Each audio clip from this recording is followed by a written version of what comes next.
imagine a luxuriant tropical landscape with palm trees, a clear blue sky, silver beaches, and a pleasant sunny climate. The people of Utopia live an idyllic existence ruled over by a benevolent despot, King Paramount. But great changes are in store for Utopia because King Paramount has plans to anglicize the island by introducing all the elements which have served to make Great Britain the wisest and most powerful nation in the civilized world. The present system of government is bizarre to say the least. Although King Paramount, in theory, is an absolute monarch whose will is law, he is in fact nothing of the kind, because he is watched over constantly by two wise men, Scaphio and Fantis, whose job it is to look out for any indiscretions committed by the king, and if these occur, to denounce him to Tarara, the public exploder, who will then blow him up with dynamite. This system of despotism, tempered with dynamite, was designed to create a republic where a king dare not abuse his autocratic powers. We open with a group of utopian ladies lazing in the gardens of King Paramount's palace. We then meet an angry Tarara, followed by Scaphio and Fantis, the so-called wise men.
England, the greatest, the most powerful and wisest country in the world, has taken a high degree of girth and is on her way home, having achieved a complete mastery of all the elements which have tended to raise that wonderful country to its present preeminence amongst civilized nations. Then, are we to hope that in a few months Utopia may become chiefly anglicized? Oh, we are very well as we are. Life without a care. What have we got to gain by this great changes? What have we to gain? Why? English institutions, English tastes, and English fashion. England has become great because everybody thinks for himself. Here, nobody thinks for themselves because our king anticipates our every need.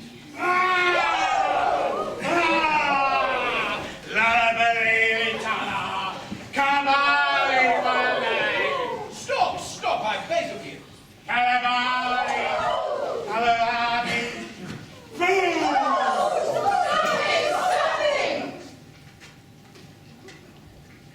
My lord, I am surprised at you. Have you not heard? Our Majesty has banished the Utopian language from his courts. Henceforth, only English shall be spoken. What on earth is your grievance? What is my grievance? Do you not know that upon the first lapse of the king from social or political proprieties, it is the duty of those two wise men to denounce him to me? Yes. And it is then my duty to blow him up without it. Do you ever happen to see the palace people? Never even heard of it. That is because the king's agents buy up the whole edition. It teems with details of the king's immoralities. But do those wise men denounce him to me? No. They laugh and they wink at his immoralities. That is why I am justified in saying, Malala! Pooh!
Of gifts of paired and part, we're wasted on utility. Because to play a part, great responsibility. Our duty is to spy upon our king's illicities. Keep the watchful eye on his eccentricities. If ever a king he tries that savours of rascality. But our decree he dies without the least formality.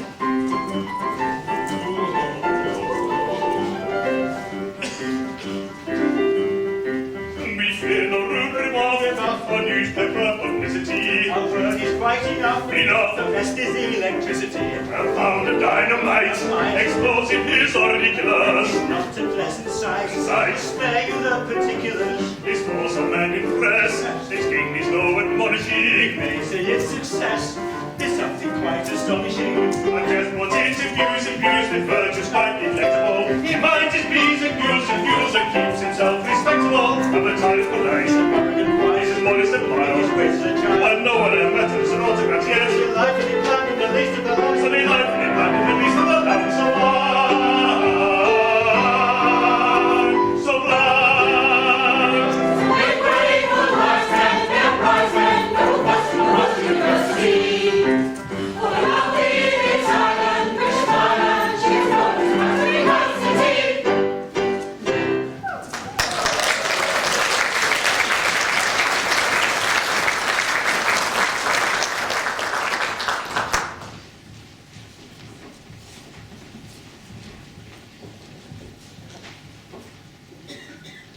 One of the wise men, Fantis, confesses to Scaffio that he was in love with the Princess Zara before she went away to England. And now that she is returning, he wants to ask King Paramount for consent to his marrying her. Scaffio agrees to help him. With the power which they have over him, the king will be forced to agree. Francis, you are not in your customary exuberant spirits. What is wrong? Scaffio, I believe you once told me that you have never loved. Never.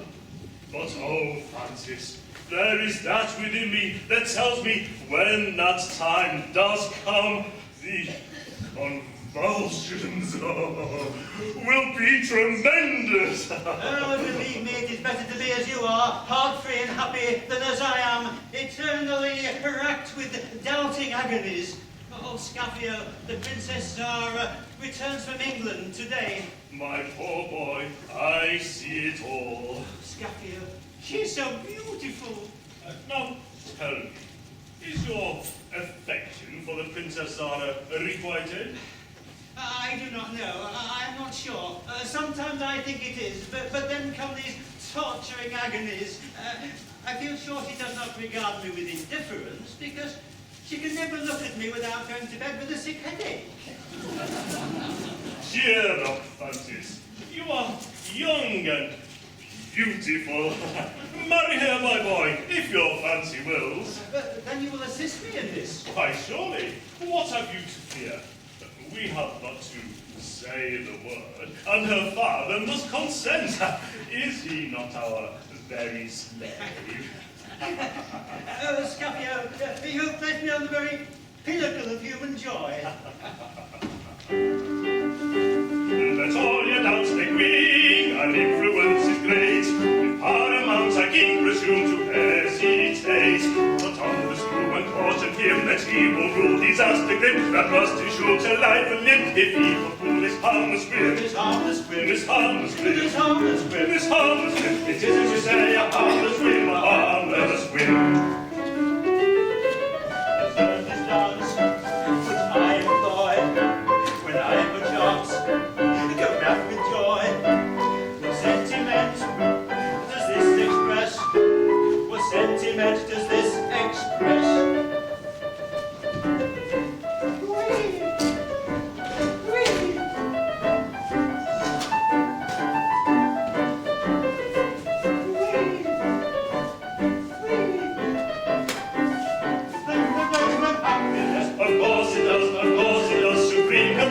Happiness, of course it does, of course it does, of course it does.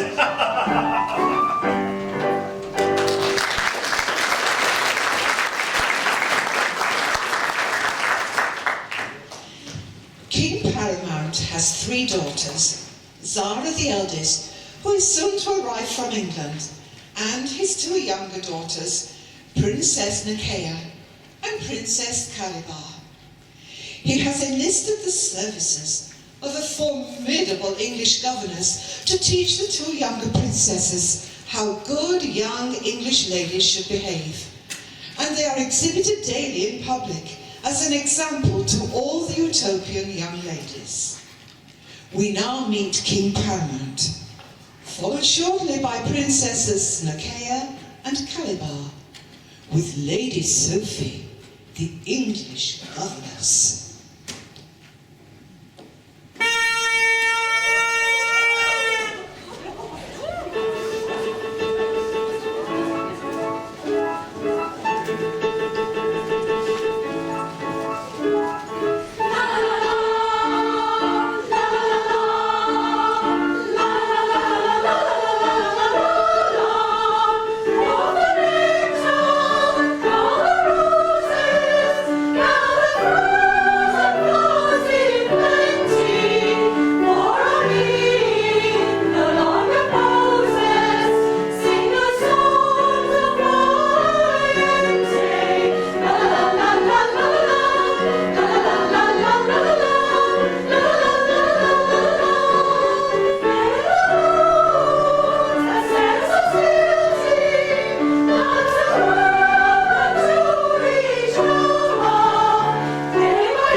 My subjects all, it is your wish emphatic, that all Utopia shall henceforth be modelled upon that glorious country called Great Britain,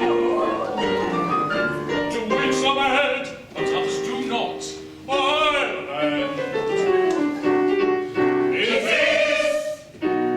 That being so, since you insist upon it, we have arranged that our two younger daughters, who have been finished by an English lady, a great and good and gracious English lady, shall henceforth be exhibited in public, that all may learn what from the English standpoint is looked upon as maidenly perfection.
adore. For English girls are good as good, extremely modest, so at all, demurely quite divinely bold. And we are that and more, to please Papa, who argues thus small girls should know themselves and us, because we bought by full and far the best of all the bunch. We show ourselves to Lord of Lords from 10 to 4 without a pause, which is an awkward time because it comes into our lunch. Oh, maids of high and low degree, the social code is gone free. Please look at us, and you will see what good young ladies ought to be.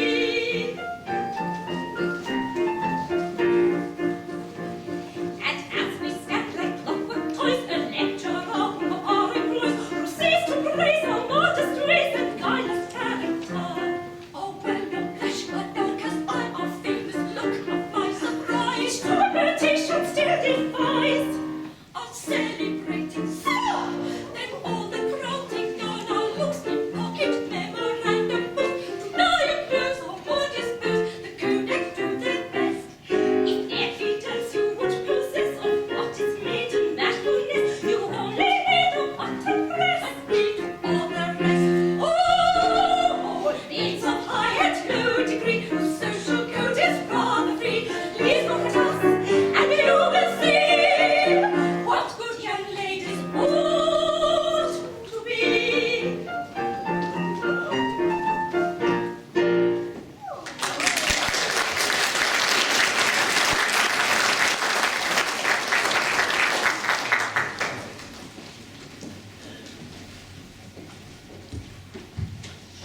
Although Scaffio and Fantis, the two wise men, are supposed to denounce King Paramount's indiscretions and have him blown up with dynamite, they are, in fact, working a scam. Instead of denouncing him to the public exploder, Tarara, they turn it to their advantage and use the threat of explosion as a means of keeping the king under their thumbs. To this end, they have forced the king to write articles in a local journal, the Palace Paper, detailing all sorts of indiscretions which he is supposed to have committed. Poor King Paramount has tried to stop the spread of rumours by buying up every copy of the paper when it is published. But rumours have a habit of spreading. I have requested that Scaffio and Fantis favour me with an audience. Your Majesty wish to speak with us, I believe. You needn't keep your crown on our account, you know. Sorry, beg your pardon. Always forget about that. Odd the notion that a sovereign is not allowed to wear one of his own crowns in the presence of two of his own subjects. Bizarre, is it not? It most quaint, yes. Teams with their hidden meaning. Good job you've got such a keen sense of humour. Oh, I find it invaluable. I like to see the humorous side in everything, even the palace people. When I think that all those attacks on my morality are written by me at your command, well, it's one of the funniest things to come in the scope of my entire experience.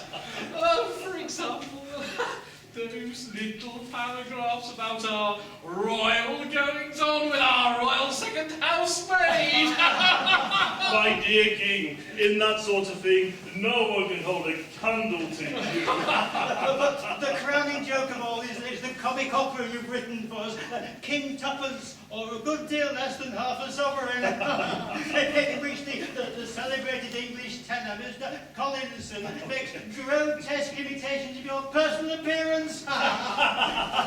Yes, now that was what I wanted to talk to you about. Oh, it's all very well.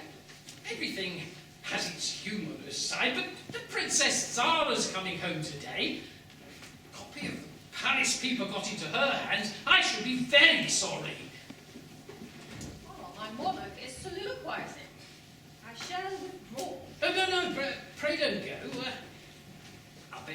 think what I was thinking of. Alas, I know too well. But, be warned in time, you are not for me. Oh, well, hear what I have to say. It is useless. I realize that I exercise an unconscious fascination on all crowned heads. But, possessing as I do respectability enough for 6, I find that in terms of respectability, compared to you, there is considerable balance in my favour. Oh, the Paris paper, where did you get that? It was handed to me by Tarara, the public exploder. Oh, but surely you don't put any faith in the incorrigible utterings of the society press. Well, I read that. Your Majesty was seen dancing in the Tivoli Gardens with your second housemaid. Is this untrue? Absolutely. Our royal second housemaid only has one leg. Then why have you not taken steps to slay the scribbler? But he's the poor fellow's living, you know. It's the poor fellow's living that surprises me. Yes, well, we were just waiting until a proper punishment can be found. I'm in constant communication with the Mikado of Japan, who I understand is quite an authority on these matters. Well, we shall see. Oh.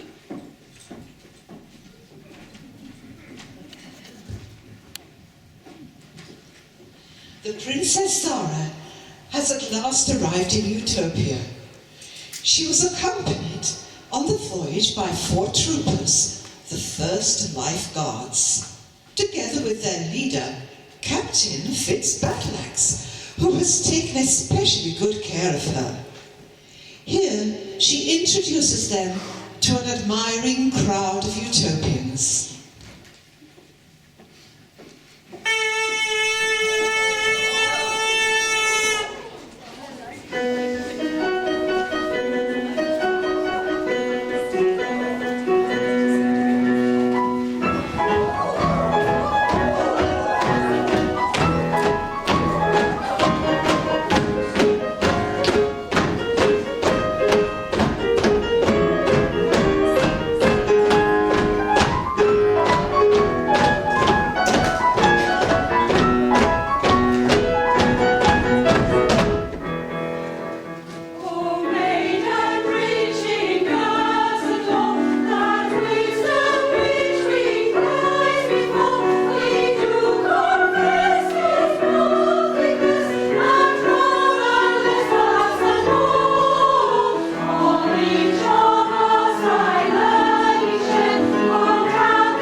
First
country in which every virtue flourishes, I trust you will not criticise too severely the shortcomings of our semi-barbarous country. Sir, I have eyes for nothing but the pleasurous and the beautiful.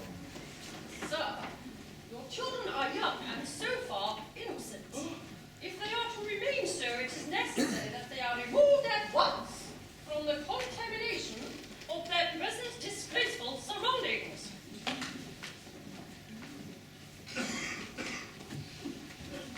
Captain Fitzbatlax, your troopers seem to be receiving a troublesome amount of attention.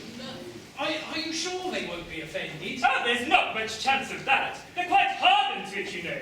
You get a good deal of that sort of thing standing sentry at the Horse Guard. Oh, I see. Oh, it's English, is it? Oh, that's all right then. Please, carry on, ladies. Come, my daughter. We have much to talk about. Company, attention! Troopers will advance by the ranks. Quick march! Left, left, left, right, left, left, left, left, right, left.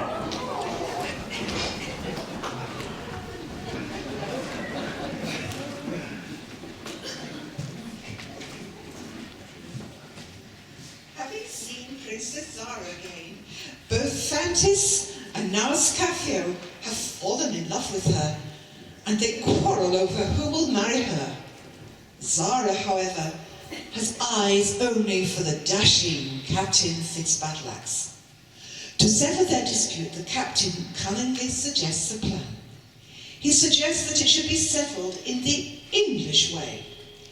Zara and Captain Fitzbatlax celebrate the success of their little subterfuge and rejoice in finding themselves alone together.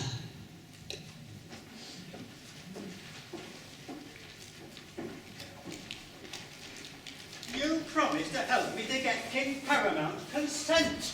But the convulsion has come, my good boy. It is she, my ideal. Why, what is this? Francis, stop me! I'm going mad! Mad with love for her! Scafio, compose yourself, I beg.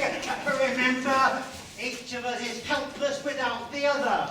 You dare to threaten me? You promised to help me. Really? I'm afraid we're interrupting a date. No, you come most appropriately. To be brief, we love you. This man and I, madly, passionately, Stop! and we can't quite settle which of us is to marry you. Oh dear, Captain Fitzbatlax, what is to be done? Leave it. Why, it's a common situation. Why not settle it in the English fashion? The English fashion? What's that? In England, when two gentlemen are in love with the same lady, and until it is settled which gentleman is to blow out the brains of the other, it is provided by the Rival Admirers Clauses Consolidation Act that the lady be entrusted to the care of a member of the household cavalry, a stakeholder. Well, that seems reasonable. What do you say? If the princess consents. Alas, dear sirs, I have no alternative. Good, then that's settled.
King Paramount is most anxious that Zara does not read about his apparent indiscretions. But unfortunately, she has also managed to get hold of a copy of the palace paper. When she realizes what a predicament her father is in, she suggests a solution to his problems. Why do you permit these scandalous insinuations? If you were a free agent, you would never permit these outrages. Oh, but Zara, I'm not altogether a free agent. I am controlled. I'm the helpless tool of two unscrupulous wise men who insist on me falling in with their every wish. If I don't, they threaten to denounce me for immediate explosion. Oh, my poor father. Now, listen to me. I have brought from England 6 representatives of the principal causes which have made England the most powerful, happy, and blameless country that it is. Place yourself in their hands, and they will reorganize your country, and you will be able to defy your persecutors. Oh, Zara, however can I thank you? I'll consent to anything that will rid me of the tyranny of these 2 wise men. Calyx! Calyx! Summon my court without an instant's delay.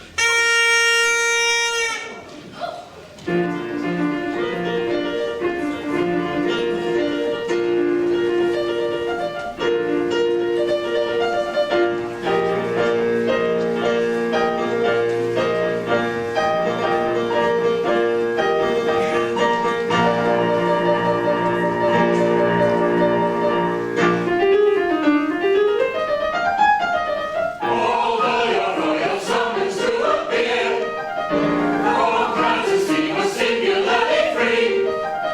Obedient to the summons we appear, what would your majesty? My worthy people, my beloved daughter, most thoughtfully has brought with her from England the types of all the causes who have made that great and glorious country what it is.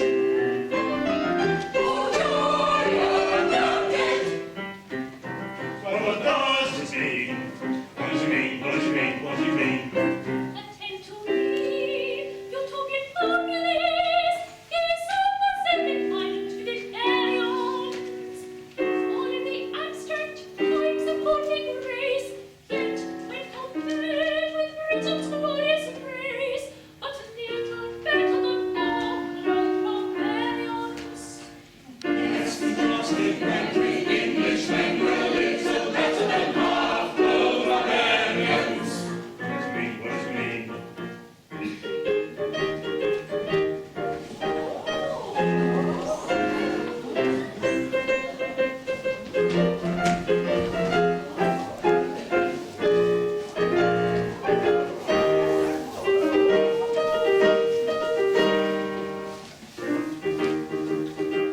With Britain's of the tropical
grace, gentlemen.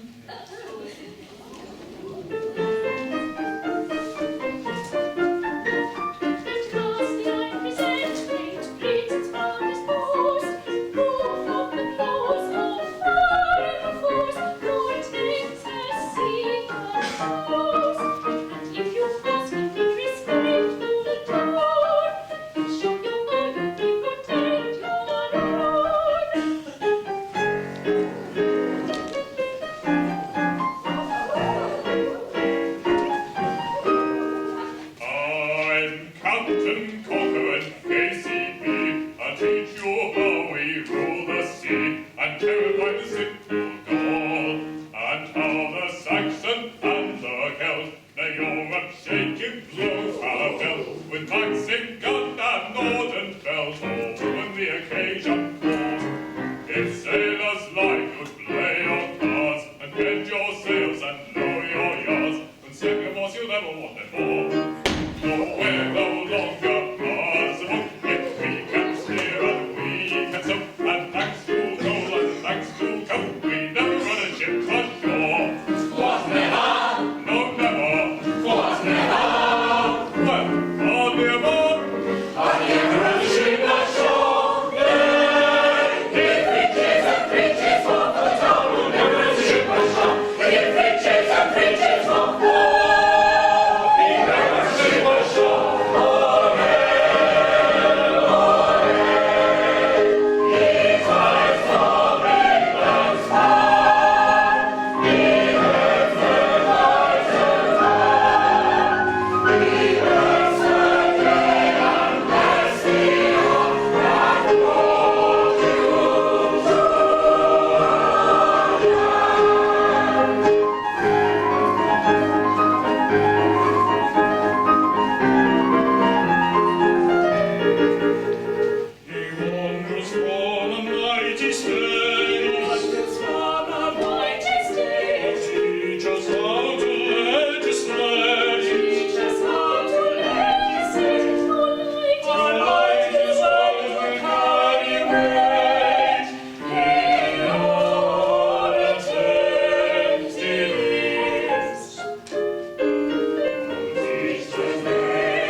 Company Limited. A Company Limited, what may that be? The term I rather think is new to me. A Company Limited, what may that be? What do you mean? What do you mean? Give us a kind of clue. What does it mean? What does it mean? What are you going to do?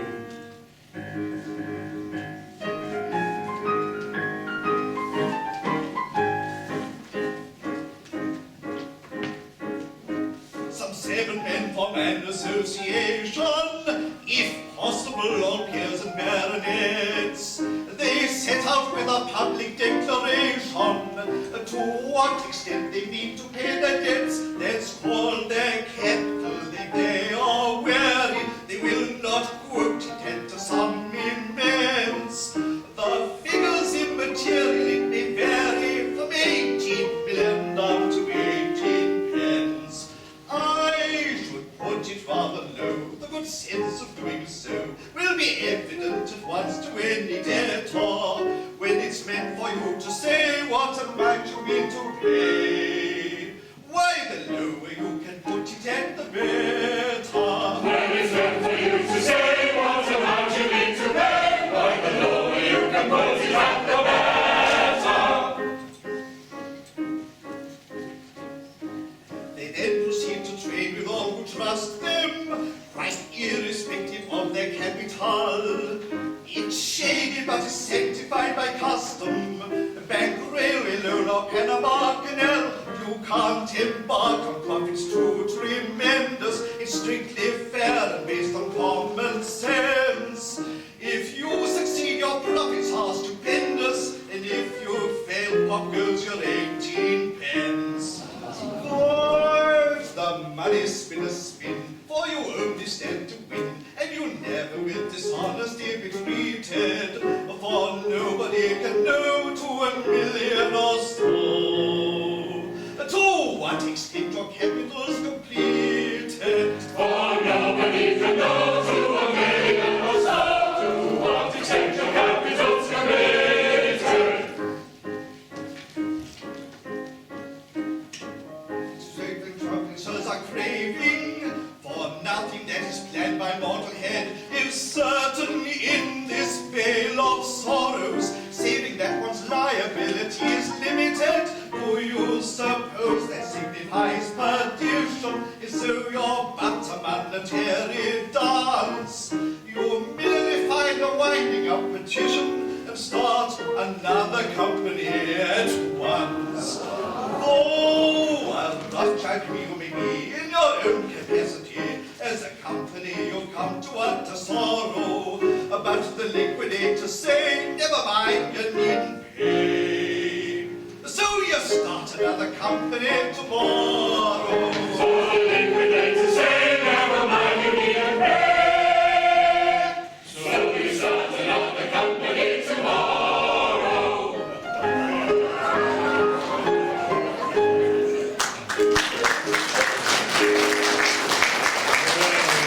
At first sight, it strikes us as dishonest, but if it's good enough for virtuous England, the first commercial country in the world, it's good enough for us. You must declare, please recollect, we have not been consulted.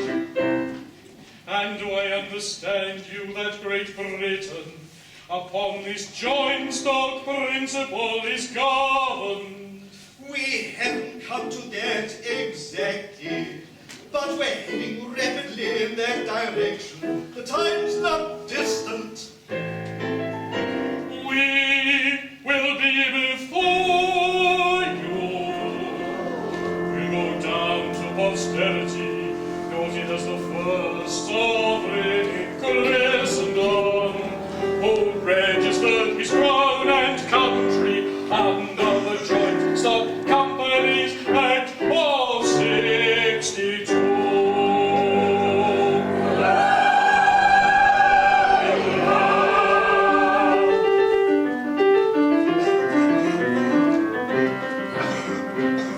Henceforward of the vanity, the fame ourselves reading, we'll go down to austerity, the sovereigns on the pink. If his lover temerity wishes such a thing, he'll go down to posterity, much earlier than he thinks. You know, posterity, fight with the blow. He'll go down to posterity, we think we ought to know. He'll go up, blown up with dynamite. He'll go up, of course he will. You're right, up, up, up, up.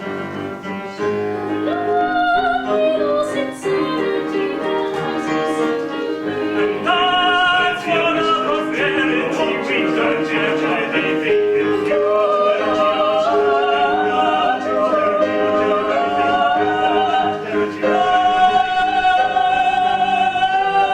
Henceforward of the vanity,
Some time has elapsed, and the 6 Flowers of Progress have brought about many changes in their task of anglicising Utopia.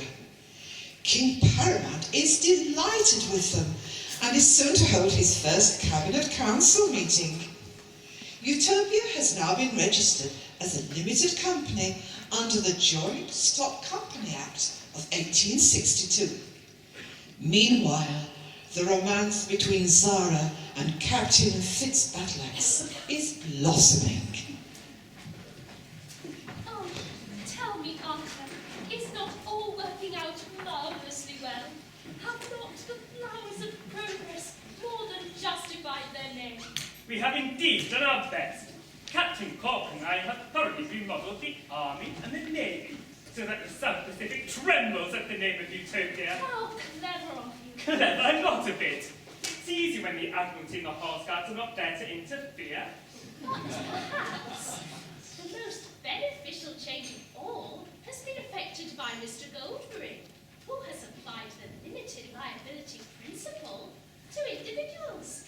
And every man, woman and child is now a limited company. And there is not a baby in Utopia who has not already issued his legal prospectus. But my father is holding his first drawing room this evening. I must go and get ready. Then we must part. Just what I wanted to tell you. How deeply, how devotedly I love you.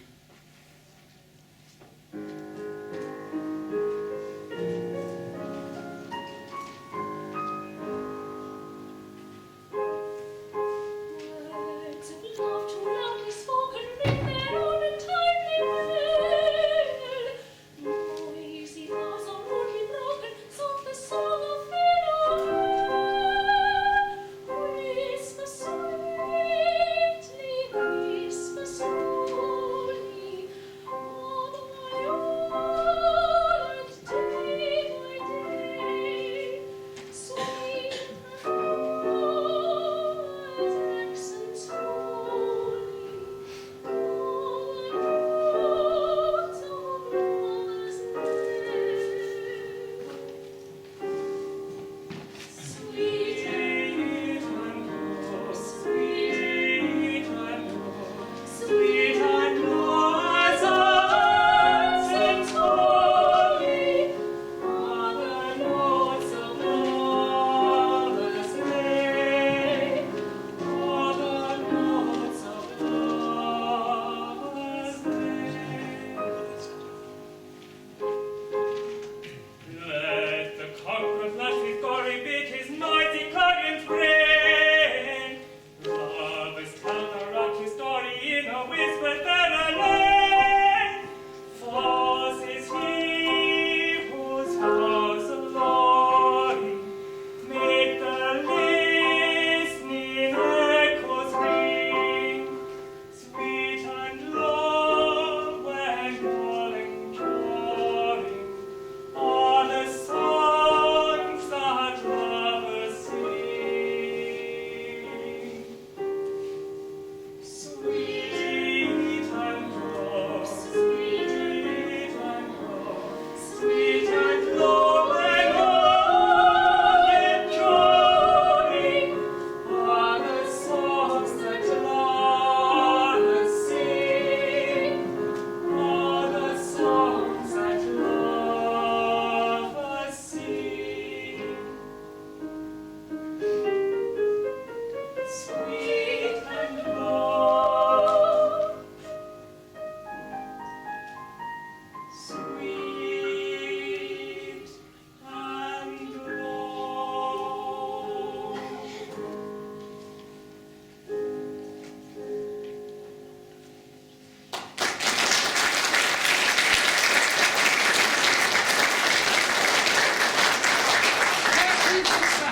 It's time for our first statutory cabinet council meeting. Now, where are the other 5? Sir, they are here. Ah, gentlemen, I am necessarily unfamiliar with the proper form of the English Cabinet Council. If the Lord Chamberlain can be so good as to put us in the proper way of doing things, so that proper solemnity might be observed? Certainly nothing simple.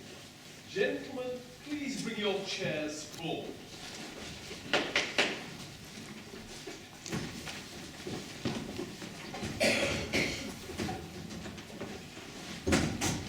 His Majesty will, of course, preside. Like this? No, like this.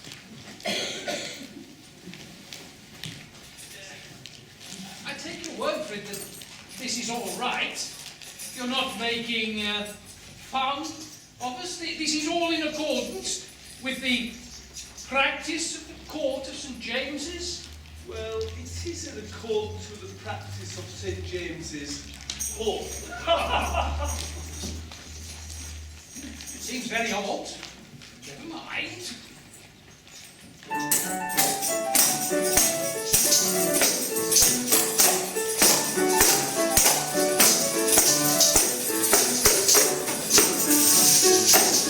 Society has quite forsaken all her wicked causes, which empties our police courts and abolishes divorces. Divorce is very obsolete in England.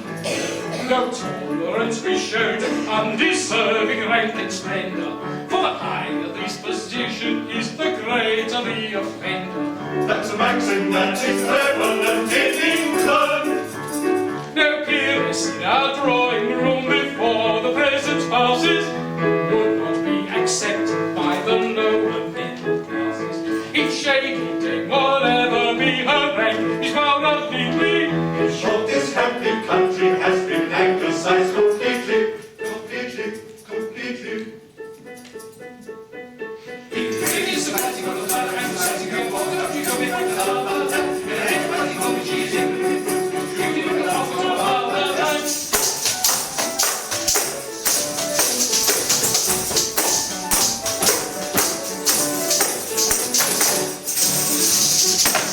Our city we have modified, we've done it willy-nilly, and all that is not Belgrave Square is Grand or Piccadilly.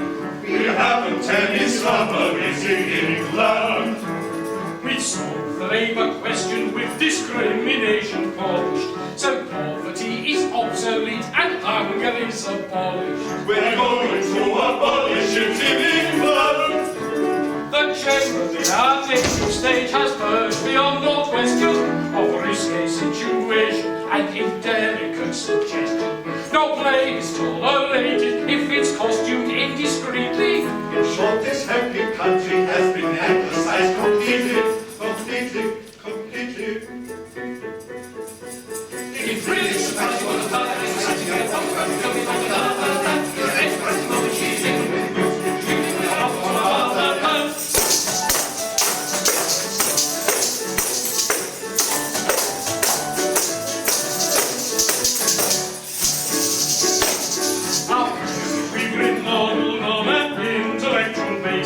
which certainly is rough on our hereditary race. We're going to remodel it in England.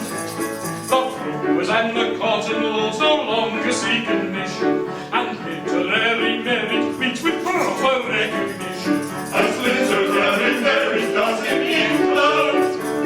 Who knows who we may find among our intellectual chickens, like you and Earl of Thackeray, or perhaps a Duke of Dickens, or Mealy and Viscount Millay when they come, we're welcome sweetly. In short, this happy country has been anglicized completely, completely, completely.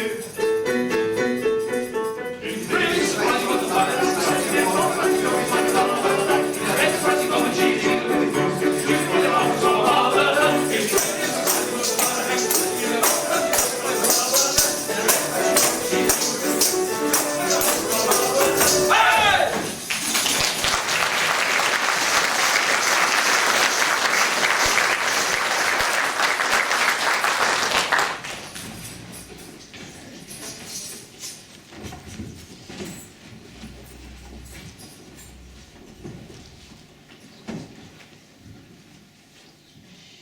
The Cabinet Council meeting is followed by the King's first drawing room. This is a rather formal and solemn occasion in which the men are joined by the ladies. King Paramount is most anxious that everything is done in the correct English fashion.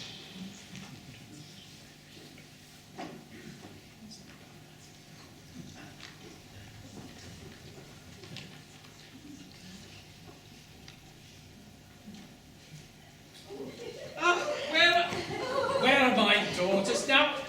You know, it's never been the same since looking glasses were installed in the royal bedrooms. My daughters are invariably late. Now, my daughters, we are about to attend a very solemn ceremonial. So no giggling, if you please. My Lord Chamberlain, are we all ready? Certainly, ladies and gentlemen, please take your places.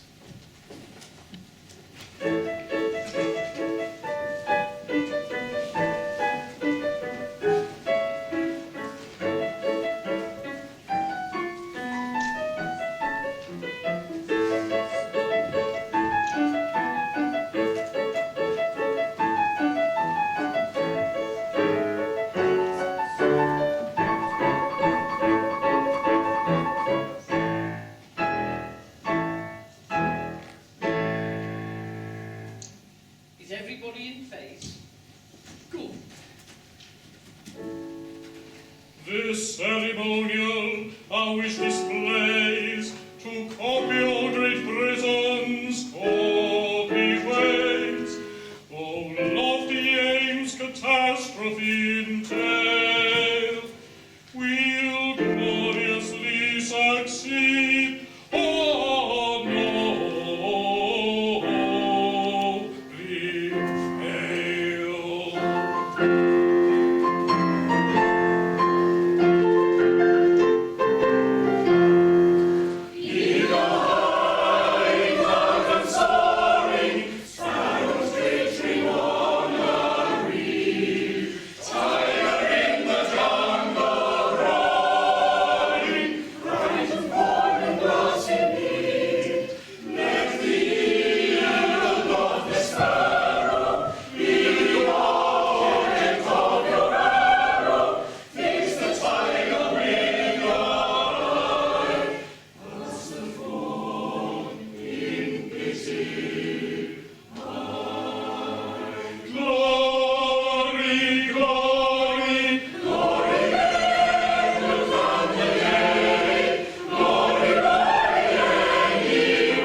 Scaffio and Fantis, the two wise men, are furious with King Paramount for the changes which he has allowed the Flowers of Progress to make. All the little schemes have been ruined, and they plot revenge.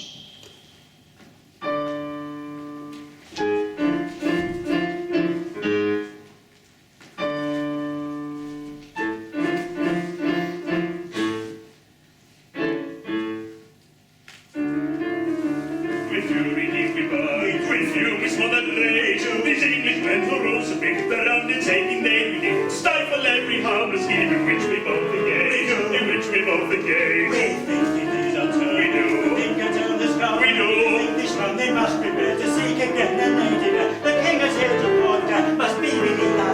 shall. But maybe these are This shall, and this must do, and this will do. If you'll back me, then I'll back you. No, this won't do, no, this won't be, no, this mustn't be, and this won't do. No! This won't do. Gentlemen, what do you complain of? What do we complain of? Why, through the innovations introduced by the laws of progress, all our harmless schemes for making provision for our old age are ruined. Our matrimonial agency is at a standstill. Our cheap sherry business is in bankruptcy. Even our society paper, the Palace Paper, is practically defunct. Defunct? It is it? Oh dear, I'm truly sorry. Are you aware that Sir Bailey Barr has introduced a law of libel where all editors of scurrilous newspapers are publicly flogged, as in England? Gentlemen, this is all most irregular. If you will be so good as to put down your grievances in writing, they will all be placed before the board in due course at the next monthly meeting. Are we to understand that we are defied? Defied? We are defied! Take care. You know our powers. Trifle with us, and you die! Gentlemen, it is only possible to wind up a limited company. You cannot just conveniently blow it up. He's right, you know. We can't touch him. He's no longer a human being. He's a corporation. We can't touch him. What are we going to do? Do? Raise a revolution. Repeal the Act of 62. Reconvert him into an individual and insist on his immediate explosion. What? Tamara, come here. You're the very man we want. Now, do you wish to succeed to the throne? Naturally. Well, you won't unless you join us. The king has interfered in our plans, and as matters stand, we are powerless. So, are you. We must devise some plot to bring the people about his ears. A plot? A cunning plan. Haven't such a thing about you. I think not. But there is one in my dressing room. We can't wait. Come, we must do this straight away.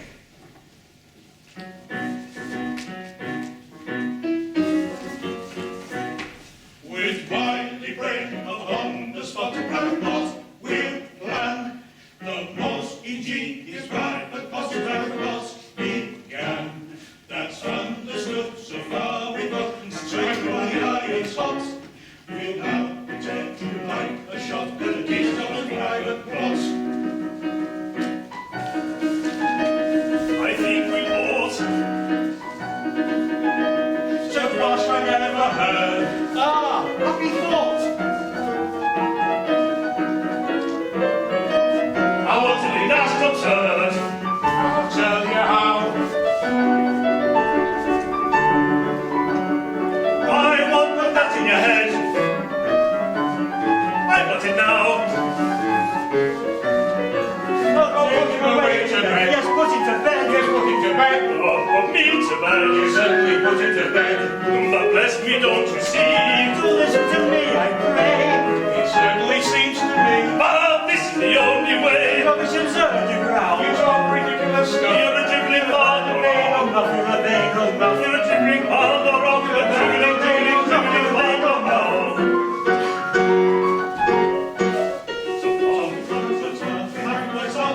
They're not so very ingenious lot, but don't be unhappy, still as happy to come in the ears of a capital boss.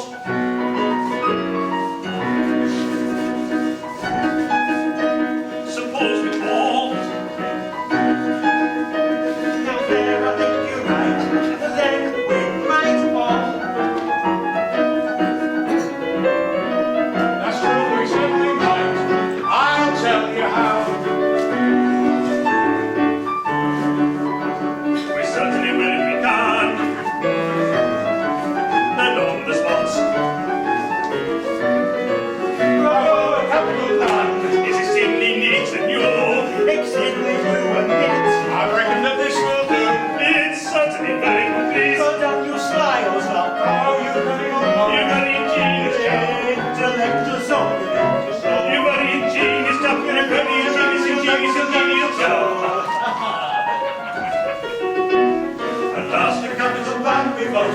say how, we won't say what. We say my novel, so off we will tumble and slamming the brother is capital one. At last the capital one we got. We won't say how, we won't say what. We say my novel, so off we will tumble and slamming the brother is capital one.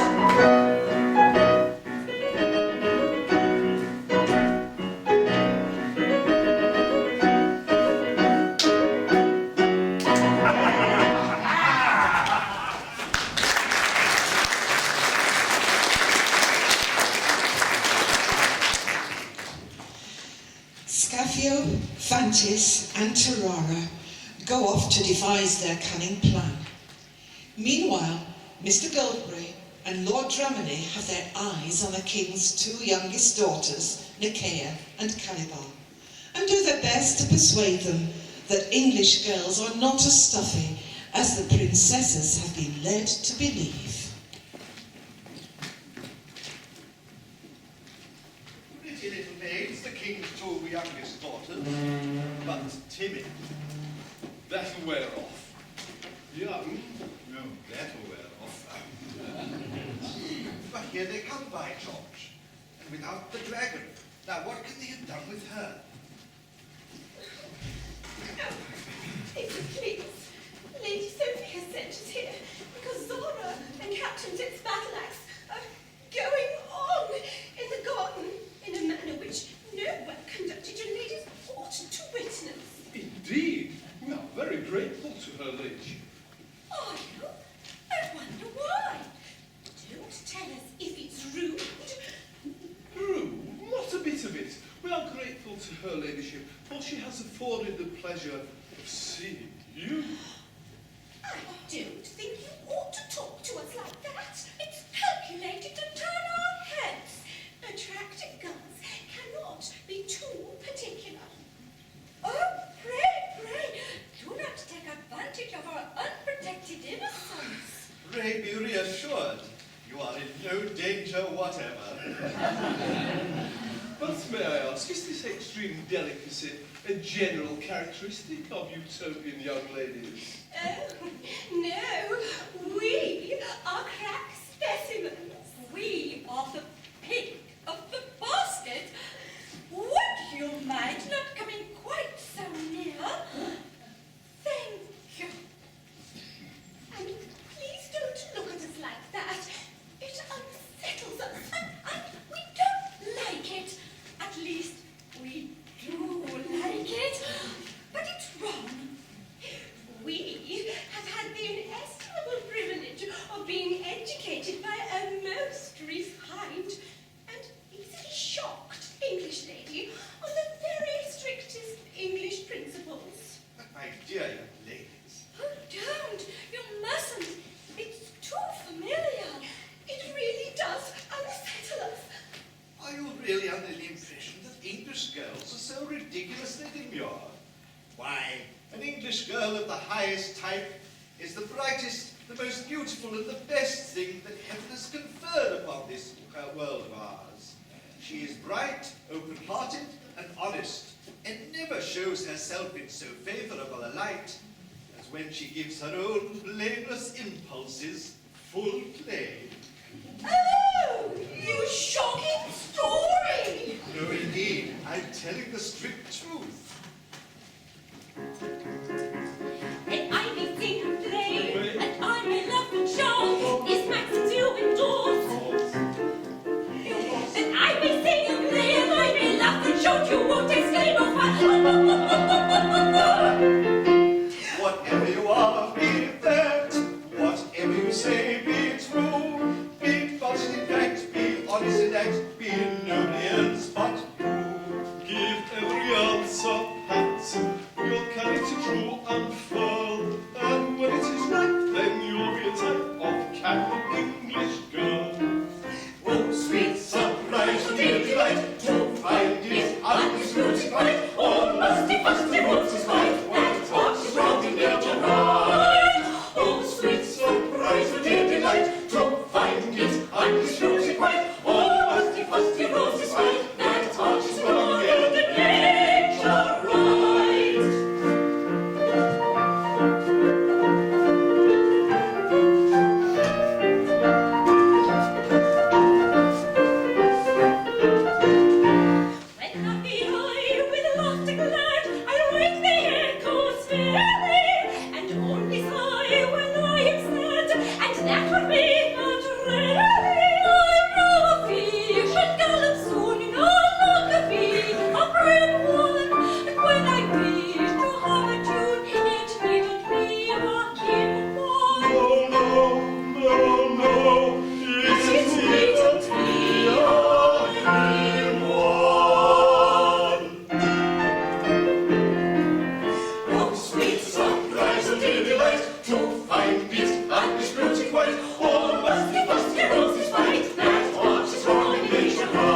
success in his efforts to woo Lady Sophie. Lady Sophie is disillusioned by her discovery of the king's apparent indiscretions, as revealed in the palace peeper, and she sings of her disappointment in discovering that, sadly, he falls short of her ideal of a spotless king.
Lady Sophie, you love me, for so you sing. No, no, degraded king. Not while these rumours about you remain unrefuted. Just, Lady Sophie, it's time I told you the truth. Those paragraphs you read in the palace paper were all contributed by me. By you? No, no. Yes, yes, by me. Courting Scaffio's ruthless coils, I contributed the lot. So that is why you didn't boil the author on the spot.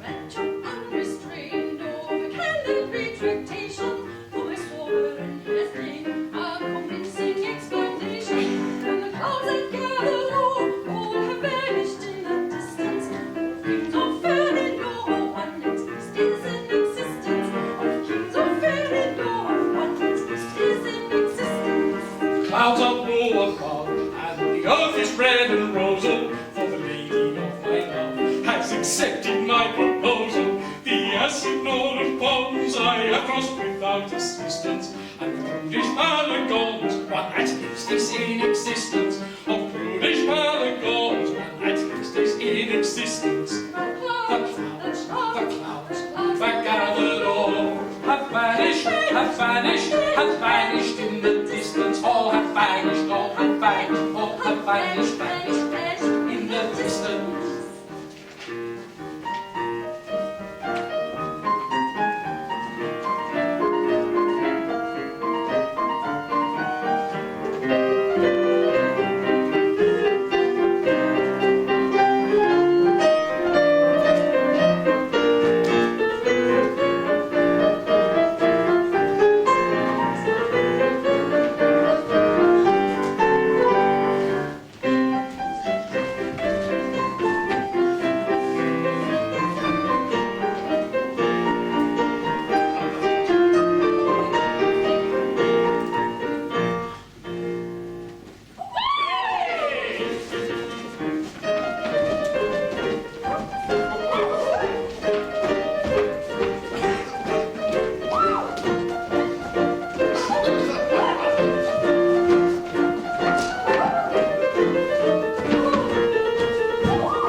And what means this unmannerly interruption? Is this your gratitude for boons conferred? Boons? Bah! A fico for such boons, say we. These boons have brought Utopia to a standstill. With the army and navy remodeled, all neighbouring states have disarmed, and war's impossible. Your county councillor has passed such drastic sanitary laws that all the doctors starve, dwindle, and die. And the laws passed by Sir Bailey Barr have so extinguished crime and litigation that the lawyers starve, and the prisons are left as model lodgings for the working classes. In short, Utopia, swamped by dull prosperity, demands that these detested fowls of progress be sent about their business, and affairs restored to their original complexion. Oh, my daughter, this is a most unpleasant state of things. What is to be done? I don't know. I don't understand it. We must have omitted something. Oh, of course! Now I remember. Why, I had forgotten the most essential element of all. And that is? Government by party. Introduce that great and glorious element that once the bulwark and foundation of England's greatness, and all will be well. No political measures will endure, because one party will assuredly undo all that the other party has done. And so, while grouse is to be shot, and foxes worried to death, the legislative action of the country will be at a standstill. Then there will be sickness in plenty, endless lawsuits, crowded jails, interminable confusion in the army and the navy, and, in short, general and unexampled prosperity. Baffled! Oh, our time will come. Your hour has already come. Away we go.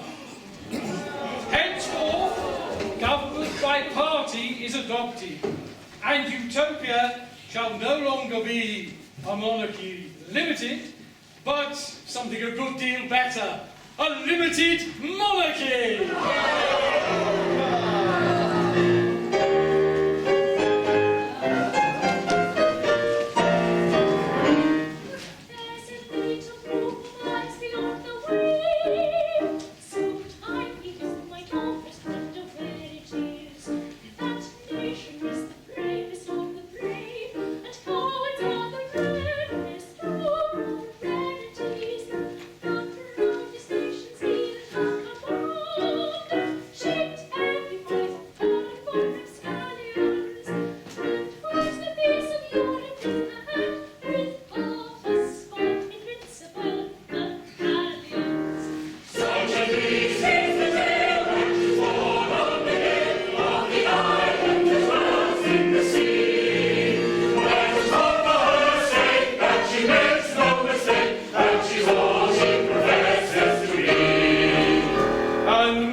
Copy all her maxims wise, and imitate her virtues and her charities.